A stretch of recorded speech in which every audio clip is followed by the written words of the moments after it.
Uh-oh, it's Doctor Who season. A lot's changed since I last made one of these. We cracked 10k subscribers for all the wrong reasons.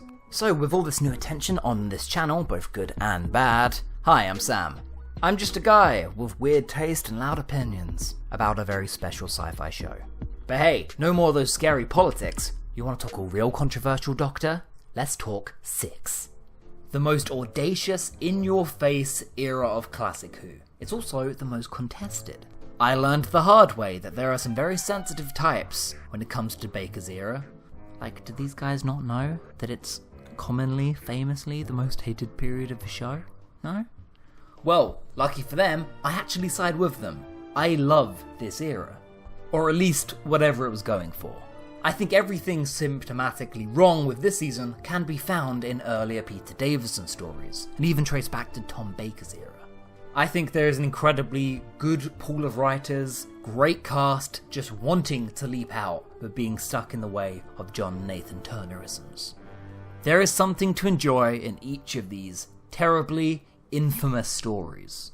The 6th Doctor was in-your-face, audacious, smug, cowardly, vicious. This Doctor's introduction was made to challenge the audience. As we would go on to learn, testing the audience's patience in the 1980s doesn't end well. It's a bold direction for the show, but when you've made your lead character uncharismatic, many people won't get past his introduction. It was a poor direction, with good intentions. And although his earlier episodes really suffer for it, Colin Baker is easily one of my favourite actors to hold the role. Not only is he a darling on the fandom front, but he also has genuine affection for the show, as well as a better understanding of the character than maybe the showrunners at the time.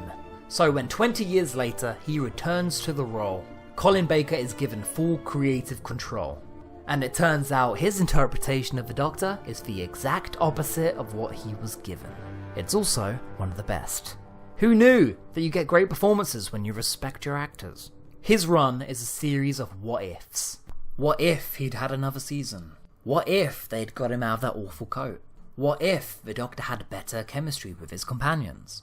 Well, we don't need to wonder what if. Thank you to our Lord and Saviour, Big Finish, we know just how phenomenal Colin Baker is in his prime. And the first thing that the audios did was dial back the 6th Doctor. Now, to his credit, the TV version of 6 was not always an arrogant bastard. And so many fans define him by that. He's a Doctor often judged by his early worst moments. You get none of that in the audios. In fact, the word that comes to mind with the 6th incarnation is retcon. There is no inverse explanation for why his Doctor does a 180 in personality. His Doctor could be kind and brave, and trustworthy and selfless, but they weren't really the words I'd use throughout his TV tenure. In Big Finish land, he is easily the kindest Doctor we have ever seen. The 6th Doctor was retroactively fixed, and we are all the better for it. The idea of a more untrustworthy incarnation can be done, and was proven to be done much better down the line with Capaldi and Moffat. I will say this, 6 is by far the least grandiose incarnation. Not in terms of personality and presence, because god, this Doctor has that for miles. But he also seems the most vulnerable, the most sensitive. Because in between his pompous dialogue and surprising warmth, he has the pettiness of a human. He is the exact opposite of his successor, and that is interesting. This Doctor is full of colour, full of opinions, and a little bit full of himself. Something I noticed is that it's this incarnation who really does put his companions in danger. 6 deceives Peri in ways that would make Capaldi blush. I think the Doctor forces Peri through her worst nightmare in Mind Warp, neglecting to tell her that the planet they're on is the home planet of the thing she fears the most, before promptly turning on her. And it's in that same story that the Doctor loses her. And this is something that people do not value nearly enough. Vulnerability. Some of the most hated moments in Doctor Who fandom come from moments where the Doctor is in a unique position.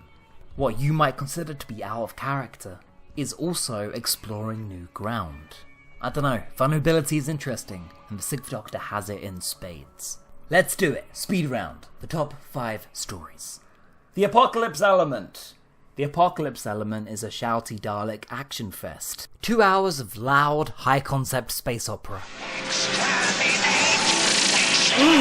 Music to my ear holes. But what makes this story stand out is how good they are at their job. How good they are at...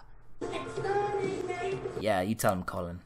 For one of Big Finish's earliest productions, this was really an achievement. It feels like a mesh of Terry Nation, Dalek Mania, combined with their Gallifrey audio series, combined with the feel of a 70s sci-fi pulp novel. For one of the first stories this company ever produced, my god, this thing has ambition. The story has high expectations because it gives you, finally, what you wanted to see as a kid. Time Lords versus Daleks, their first battle. Russell T Davies made this canon and claimed this was one of the opening battles of the Time War. The idea of this story is akin to a kid throwing all their action figures together. So you need a really good writer to fully realise and deliver on that premise. How can you deliver with a story with such impossibly high expectations? I don't know, but Stephen Cole does. Now I pick this one over the hordes of other amazing Big Finish content because it's definitely Colin Baker's best performance. Using the dramatic dialogue given to him, Colin really sells the scale of this space opera. The fear in his voice, the pace of the story, makes you believe it, conveying the true terror and stakes of a pre-Time War Dalek story. This is my song! The Daleks are at their most cunning here. I love stories that remember that they're meant to be master tacticians. And I'd say the only flaw with this story is I wanted more.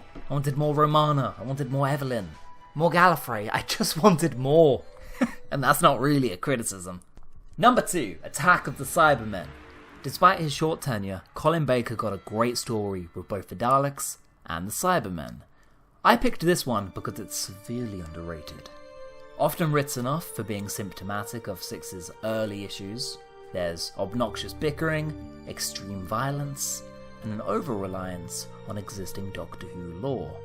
Yes, although none of those are unfair criticisms, most of these fans forget to mention how impressive this story is.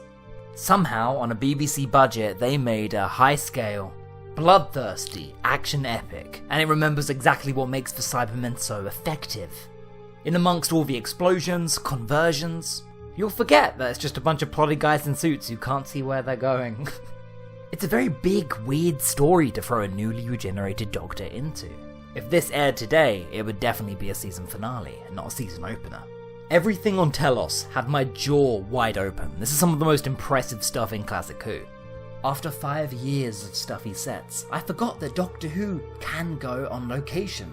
And everything to do with this subplot is gold. Quarries and everything. Actually, maybe I don't understand the criticisms with this one. The Cyberman's plan is not that convoluted. The hyper-violence that this one is remembered for is needed and desperate. Sadly, the most famous scene from this one is when Six shoots the cyber controller to death. But trust me, that is no worse than when Peter Davison did it 3 years earlier. The Sixth Doctor has some questionable moments, but this is not one of them. If you've never seen it, or even if you have, just give it another go. Number 3, Davros. Recently, I recommended this audio play as a great jumping on point for Big Finish. For fans of the new series who know who Davros is, this is a really rewarding listen. It's a light-hearted, almost comedic story, but also exploring the complexities of Nazi sympathy. Of all things, the Doctor and Davros are forced to work together, testing each other's patience and each other's trust. If you enjoyed The Magician's Apprentice, this is definitely the story for you. And it also just lets the Sixth Doctor have some goddamn fun. It's a story of performances, and Colin Baker and Terry Malloy are two of the best things in Classic Who. More audio. The Reaping. Okay. You thought they did wonders to the Sixth Doctor? Just check out how they saved the character of Perry. In The Reaping, Six returns Perry back to our hometown. The adventures stop as Perry has to attend a funeral. And honestly, it was an eye-opener. I don't think any companion has ever been done such a disservice as Purple-Gwilliam Brown. From her unsupportive family to the cyber conversion on her hometown, there's a couple of audio stories that just let her shine in a way that she never got to in the TV series. In Trouble in Paradise, Perry calls the Doctor out on his approach to time travel. They meet Christopher Columbus, where Perry has to very quickly remind the Doctor that he wasn't a very nice man. And that's bickering done right. Their conflict in that story makes the Doctor have to think about himself and change. He zips through history, meeting famous people like it's a bucket list. And sometimes his love for our planet can make him overlook things. I think the problem with Perry was a matter of chemistry. Her and Six have none. They are constantly at odds. When scripts would get padded out, the writers would fill this gap with more bickering and hanging around in the TARDIS. The two of them really bring out the worst in each other, and only when a third companion is added into the mix, they instantly become more bearable. I think they needed a third companion like Jamie or Frobisher or Evelyn. A third companion could have added a new dynamic, a middleman to mediate these two big personalities. But yeah, Perry Brown, who knew? Number 5, even the biggest haters and biggest naysayers of this era of the show will tell you that Vengeance on Varos is unmissable. An absolute classic. This is a story with teeth. Finally, an episode with sophisticated themes that dissects something. Yeah, we kinda got away from that for a bit. It feels like a Rob Holmes script from the 70s, and also like a Russ T Davies predecessor. But then also without the brutal hyperviolence and cutthroat explorative themes that you wouldn't find in either of those eras. Vengeance on Varos has some demented things to say about reality TV, our own primitive inhibitions, and the video nasty of the early 80s. From snuff films to interactive television, to televised democracy in your own home. It's such a loaded episode with both political and media commentary. Of all the comparisons, I'd compare this one to an episode of Black Mirror. On top of that, you've got all your Doctor Who staples, functioning at their absolute best. The production design is really good and creepy. Perry, thoroughly abused via actual body horror that scares me even to this date. As well as what could possibly be the show's last iconic returning villain, in Syl. Phenomenal story, with some of the best visuals, threats, and ideas in the entire goddamn show. And now, an intermission. You go and get some drinks or popcorn from the foyer. Cool. I just want to take this point in the video, the midpoint, talk about Trial of a Time Lord. And it goes here at the middle because it's an anomaly of a story. This 14-episode epic courtroom drama is unrateable and unrankable.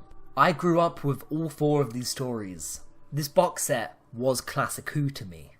And yet when you actually sit down to watch them, a handful of good ideas thrown into a mess. A thoroughly enjoyable mess. Trial throws iconic moment after moment, character to character, with no coherency. I'm affectionate for the story as a whole, but when you really sit down story by story, or even episode by episode, the whole thing kind of falls apart. I think it was Doctor Who magazine who quite rightly said, nobody stopped to ask during production what the Doctor was actually on trial for. At one point it's for interfering, at another point it's for genocide. Until eventually, the Doctor's prosecuting himself, on trial for being evil. Fun ideas mixed with disasters, genuine production disasters, in a very confusing but lovable mould. And now, the 5 worst. Speed round. Time Lash. Time Lash is an easy target, and I do not want to bully the story more than everybody already has. That said, it is an embarrassing mistake, and I will not overlook that. I think the Borad is a really good villain, and for the most part, the overacting works. You have to be in a very specific mood to sit down with Time Lash. Its biggest crime is not the 30 minutes spent in the TARDIS, or even the terrible effects. Time Lash is truly generic. There's a reason this one was made the scapegoat, because it's nothing short of a pantomime. But then there's the Twin Dilemma, which has the worst Doctor Who moment of all time in it. Ta-da! Yuck! Now this one came down to a matter of timing. The content in the episode is not the worst Doctor Who plot ever. but it did come immediately after Caves of Androzani. On a weird choice, they decided to go from their highest moment to finishing off the season with perhaps one of their lowest. It is this moment that all the iconic 6 moments come from. Strangling Perry. Brazen acts of cowardice. Come play with us, we are math boys. I am the doctor whether you like it or not. Terrible, dangerous thing to say to an audience. And it is just a terrible introduction for a lead actor. His opening lines at the end of Caves of Androzani are the worst first impression you could make. And it's this damaging first impression he had to spend his entire tenure trying to shake off. As for plot, I don't know, who cares? Look at it. Look at it! Number 3, Mark of the Rani. In one of the Sixth Doctor's few historical adventures, here we're dealing with the worst cliffhanger ever. Angry villagers and bad accents. TARDIS dinosaur. Mines that turn people into trees. And the Rani. I do not like the Rani. I'm a fan of weird abstract stories, but this just zooms it straight into cartoon. I think the Rani might just be the worst villain introduced in the show's history, but here I am again with my sweeping statements. Her very introduction hurts both the Master and the Doctor and turns the show into what seems like a soap opera. Hammy acting that demotes the Master by replacing him with an even tackier female iteration. The Rani herself doesn't really have any purpose or personality outside of condescending. I swear, half the dialogue in this story are other characters telling the Rani how clever she is, establishing her as some elite villain that makes the Master into a fucking lackey. This story is just weird more than anything else, not in a good way. We're an Isle! Yeah, there are bad audios as well. This one comes down to nothing but the script. Uh-oh, Doctor Who drinking game, take a shot every time the word transmat is said. Because trust me, everyone loves those transmats in this story. It's all anybody can seem to talk about. I don't trust this doctor. He doesn't know anything about transmat. Unlike me, I am the transmat man. Gah, let us use the transmat. Oh no, the Wirrans are using the transmat, etc, etc for 2 hours. It's mind-numbing how often that word is used in the story, because there's so little going on, other than a bunch of very familiar cliches. That clearly evil monster is my son! No he isn't, not anymore. Do you think the Doctor ever picks up on these cliches? Do you think he's ever going through the motions? Well, that's this story. It's familiar, you know how it's going to end, and you just wish it'd get there already. And last of all, the 2 Doctors. This is a very contested story. There's a lot going on, and it's 3 parts of 45-minute blocks, which basically makes it the show's last 6-parter. And when you think of it that way, it takes the Doctor episode 5 to get off the ship and get into the action. There's about 10 minutes of Doctor meet Doctor, and the patience and the legwork required to get there is not really worth it. The episode is Troughton, and does not focus on Troughton. It has Sontarans, but they're not really our main focus either. No, for 5 episodes, saddle up with Shockeye, the mad ginger butcher, basically your main villain. I think many of this story's glaring flaws just get overlooked because everyone's so happy to see Jamie and the 2nd Doctor back. And yes, they're really good, they're great, when they're on screen, or when the Doctor isn't a ginger food-eating food critic. It just throws ideas at the wall. Now, I remember liking this one as a kid, but it's just so all over the place, and never in the place you want it to be. Hey, remember when I said that moment from Twin Dilemma was the worst moment of the show? I was lying. It's actually this moment where the Doctor chloroforms Shockeye, and then has a funny one-liner. It's not really a good outing for anybody. But then with just 12 stories under his belt, it's amazing this Doctor made the impression that he did. The era itself was not a success, but through the magic of retcon, 6 has become a crucial part of the series. I don't think any actor could have saved the show, especially not with that coat. I often see parts of 6 in both Tennant and Capaldi's portrayals of the Doctor. He has added a lot to the show, and is easily one of my favourite classic Doctors. Who is my favourite? You have to keep watching.